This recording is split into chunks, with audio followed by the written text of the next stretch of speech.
Woo! Do we have some controversy today, folks? I'm talking about Rogue Fitness and Kleva built / Rep Fitness. These two are going at odds. So today, I want to speak to, first off, the equipment itself. I've got all the handle variations. These are the price points. This is the equipment. This is how they compare. Then I want to talk about the controversy. I've talked to both sides. I feel like I've got an idea of where they both stand, and I kind of want to give you my opinion on it. Let's do it. Hey guys, it's Coop from Garage Gym Reviews, and we are wading into some controversy. Steve Kleva created Kleva Built, has come out with a lot of equipment, some really cool stuff, and it kind of felt like his niche was lighter weight equipment using aluminum. I've talked to him a lot over the years. Like, he's a cool guy with a lot of great creations. Like, I've even bought stuff, like here's an example, like these grenade grips. They're just like very thoughtful, very well done. But he came out with, I think his first option was the Genesis Jack. Very popular, we reviewed it. They even did some collaborations. One of those collaborations was with Ghost Strong, which Rogue ended up buying Ghost Strong. I don't know if anything happened there, but like, he's been in the industry, and his Atlas handles are very popular. This is the collaboration version that's based on those, but the original, he just had his own version. He had this one that was very popular, looked very similar, slightly different, but had some similarities. Well, Steve, he was trying to build a lifestyle business, provide for his family, and so he started creating these and selling these and packaging these. Like him and Sierra, that was their business. So he decided he wanted to start collabing with companies. This is how I hear about it. He reaches out to Rogue Fitness, and Rogue Fitness talked to him and supposedly expressed some interest in it, and then it went off the rails. And so I want to speak to some of that, how that happened, but I want to speak to the equipment itself. So first off, we've reviewed this. In fact, this is a very controversial piece, both in the controversy of the Rogue and Rep controversy, but also in the fact that I called this out as a sticker. The sticker's on there, it just makes it feel cheaper. And it's not actually a freaking sticker, it's a laser etching. Leave me alone. It does look kind of like a sticker. I mean, I guess I should have touched it more, but. It even feels like a laminate. I know, that's what I'm saying. But regardless, it's not a sticker, it's laser etching. We did a full review on those. If you want to see that, you can look it up. But I basically want to compare these two. So first, let's talk about the Rep times Kleva Built Atlas multi-grip attachment. It's using aluminum. I think the unique point is the fact that it's very lightweight. It also is multi-use in that it's a landmine, and it's using very good materials with the optionality to do different knurling. So they're offering basically their Colorado knurl or their double black diamond knurl. So you have a more aggressive knurl, and the materials are just really well done. They're also really light in comparison to most attachments. Most attachments that you would see of this, if they're made of steel, which Rogue has had one. I actually noticed on their product page for this one, they posted a photo saying like, we've had this one since 2016. You know, like basically saying like, we were maybe the originators. I don't know if that's their goal with that, but it's true. They had that style of design for a long time, but they didn't have it in a lightweight fashion, which I want to say I've been talking about for freaking years. Stop making stuff so heavy. This one specifically from Rep times Kleva Built is 8.7 pounds. Okay, so very lightweight, especially when you compare it. These come out on a pre-order, and Rogue says, oh, hello, we have one too. So this is their version. These are the CG ones, and it's very obvious that Rogue, the timing of it, but also the actual product, also the price point, is competing directly with Rep, which isn't surprising. This is capitalism. They're saying, hey, we want to make a better product at a better price because we think people will come to it and buy it. And they release them right after. Let me give you the specs on this guy. Made of aluminum, powder coated outsides, 32 millimeter handles. Reps are 29 millimeters, so more like a power bar over there. One knurling option, which I would say is right in between what Rep is offering from their passive or more medium knurl to their aggressive. This one feels a little bit in the middle of those, but you only have one option. It is a thinner overall bar, with a caveat I'll talk about in a moment, and that's the landmine attachment. Also has the landmine attachment, is using a stainless steel clevis right here, and is very similar to Rep, very well done. But price point, $199 free shipping for the Rep times Kleva Built Atlas. Sam, what do you think this costs? Judging by your face, $279, $25 shipped. No, $195. Ooh. 3 ships free. Ooh. If anybody's wondering if Rogue and Bill Henniger are competitive, go to his Instagram. His favorite freaking hashtag to use is hashtag pink slip for pink slip. That's like an idea in racing. The only reason I know this is because I watched all the Fast and Furious videos when I was younger. Gosh dang, I wish I had that time back. Pink slip is, you want to race? Pink slip is if I win, I get your car. So it's that idea. He's one to make a better product overall. So that's what they came out with this. By the way, the weight, 8.7 pounds, 8.25 pounds. Then we got the close grip. The close grip Mac Daddy. Again, same design as the Atlas, the longer one, but instead of being longer, it's just chopped off. So you have 2 handles, same options on the knurling. Rogue came out with 2 options. They came out with this one that is the most competitive to this one in the fact that it still has the landmine hole. But again, same build quality as their other one. And then let's talk about weight again and price. Weight for this guy, 4.4 pounds. Weight for this one, 3.5 pounds. So they beat him by almost a pound, and it does feel lighter. Price for this one from Rogue, $115. Price for this one, $100. So it's $15 more. And that's probably why Rogue came out with this one. This actually is my favorite. It's so little. It's just like, it's so lightweight. 2.5 pounds, cost 95 bucks. All aluminum, great handle knurling. It's just very well done. So in comparing these, let me say this, they're very similar. They're all very well done. Here's a couple differences that I noticed between all of them beyond what I've already said. Number one, Rogue is doing a thinner design on the overall handle. So it's a 5-inch handle, and then overall is typically around 6 inches. So that's like this from the acetal sleeve that's on there. It's 6 inches overall. REPxKleva Bill is using a 6-inch handle. One of the differences though is the fact that this is actually a really smart design. They have a 4-inch landmine holder so that you can pack more plates on there. So basically you put this on first, say you're doing landmines with a bar, landmine rows, then this comes back further. You have a 6-inch handle, but only 4 inches is taking up the bar sleeve so you can load more plates. This one takes up the full 6 inches. So you have 2 inches less on the bar to do rows. Some of that matters, some of it doesn't, depends on how you do it. But I will say, I use the Pritchett pad a lot. And with the Pritchett pad, I use my Shorty power bar from Rogue.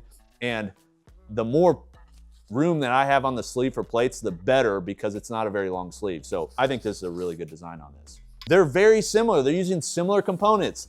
Thicker handles on the Rogue, laser cut on the Rogue, laser etched on the Rep. They're very much competing with one another. So which ones would I say are the best? I think it depends. If you want more adjustability, Rogue's does have more options for changing the handles versus Reps. Reps does have options, but Rogue's like, oh, they're gonna do 3, we'll do 6. They're gonna have none in the middle for the close grip, we'll do 2 on each side. So they're competing definitely and trying to beat them. If you're like Coop, you had a gun to my head, which one do I like the best? Honestly, the one that I'll probably use the most is this one right here. I love this one from Rogue because it's so small. And the landmine, it's cool, but I just like the little function of this. And I use the Voltra a lot, so having some lighter weight is nice. I will say, just generally speaking, they are both well done, but if I was just looking at it from a just quality standpoint, design standpoint, personally, I like the Rogue ones better because I like the thinner handle. But I've noticed on some of the photos, they have Steve Pritchett, who's an absolute monster, much bigger hands than me. And if you've got a big hand, which I don't have, you can see his hand fills up that full cavity. So if you don't want to be touching the sides, you may want to go with the Reps because it's got a bigger handle. But I like the thinner one because it's just less wieldy. So all that said, equipment-wise, they're all really well done. The Rogues are made in the USA. That was one of the reasons to buy from Kleva, small creator, made in the USA too. Going with Rep, they're importing them. But generally, they're fantastic. They're all good. You can't go wrong. They're really well done.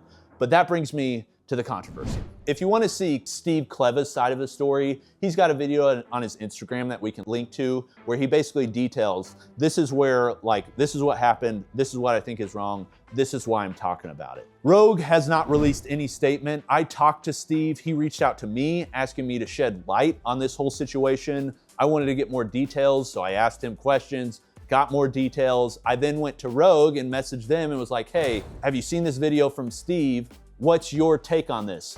They gave me some information, but generally there's not a lot out there other than what Steve said.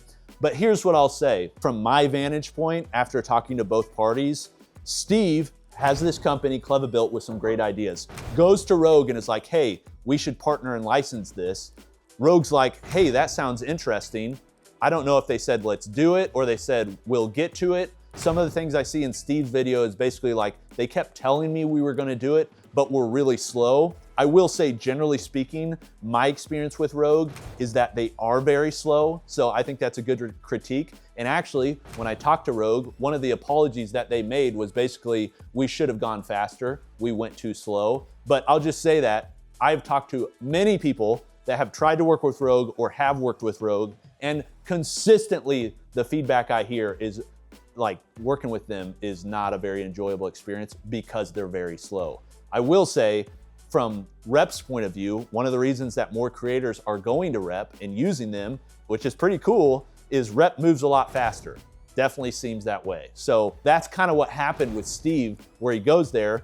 And it sounds like from Steve's vantage point, they just strung him along. They got all the details. They kept asking to be sent more stuff, all that sort of thing, which I'm trusting Steve on that if that happened. Eventually it gets to a point where Steve has to make a decision. Are they actually going to do this? His wife has some health issues. He's trying to provide for his family. He's trying to figure out, like, I got to make a decision here. So he ends up leaving the deal, which it doesn't sound like there was a deal signed necessarily, because there would be legal ramifications. And instead of going to social media about it, they would probably be in a lawsuit. But that's the reason that they've gone this route, is because it doesn't sound like there was any ink really spilled.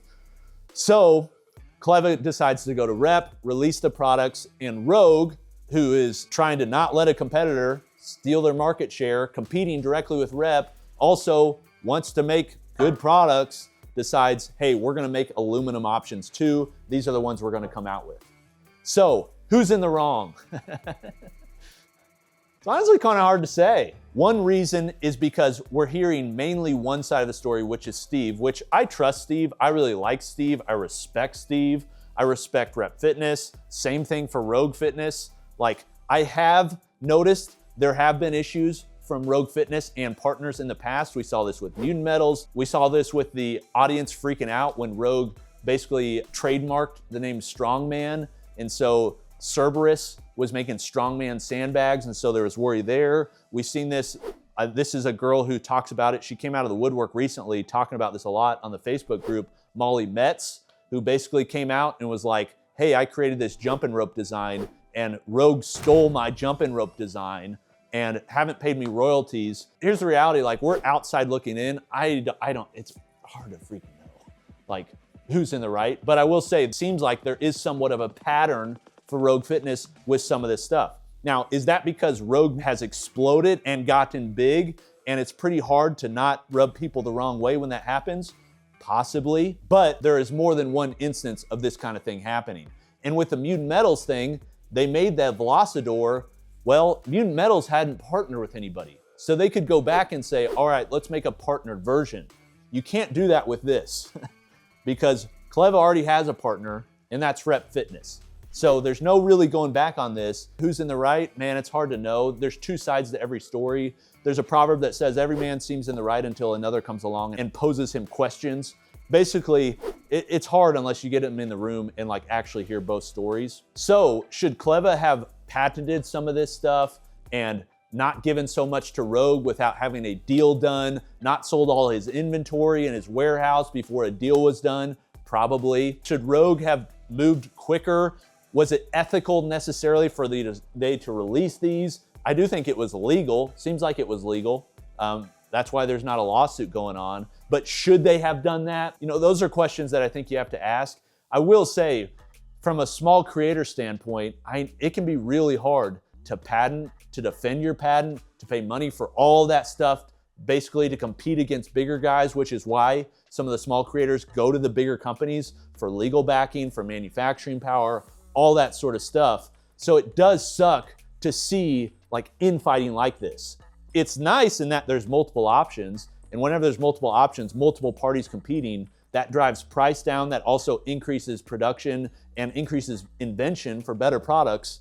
At the same time, like, I do feel for Steve in that he created this product, went to Rogue, and all that stuff happened. Rather than making a judgment, I would love to see these parties get together and figure it out. Because I would guess Steve is probably going to be in the industry a long time, loves being in the industry, loves inventing. Rep Fitness is going to, and so is Rogue. So will that actually happen? I don't know. And I don't know what the solution is. There certainly is a line with companies stealing ideas, and you have people that would say, well, it's a handle. Rogue's had a handle out for a long time, looks very similar to it. And then you have people that, it's like, well, that's his design. He's using aluminum. He's the aluminum guy, so, I mean, this is tale as old as time. This happens in industries all the time, which is why, the US has the patent system, which that's not to say the patent system is perfect. It's messed up too. So it's like, what's the solution? Man, to be honest, I wish I had an answer. I don't know. But I will say the way that you can decide and vote on this is with your dollars. Vote with your dollars. Do you want to support Steve and kind of his whole efforts? Then buy this one. Do you not care about that? Do you want to support, Rogue and their efforts? Buy Rogue. Do you not care and just want to buy the best one? Well, watch the previous, few minutes of this video, and I tell you what I think about them and how they compare, and then you can decide. Let me know in the comments what you think about this whole situation. I'm sure you will already, because there's a lot going on, and I've heard people on both sides really heated. But I will say, in speaking to both sides of the actual parties involved in this, I didn't really see either side really being rude about the other side, like truthfully, which is kind of cool to see. But that's my opinion on the situation and the handles. This has been Coop from Garage Gym Reviews. I'll see you next time. Peace.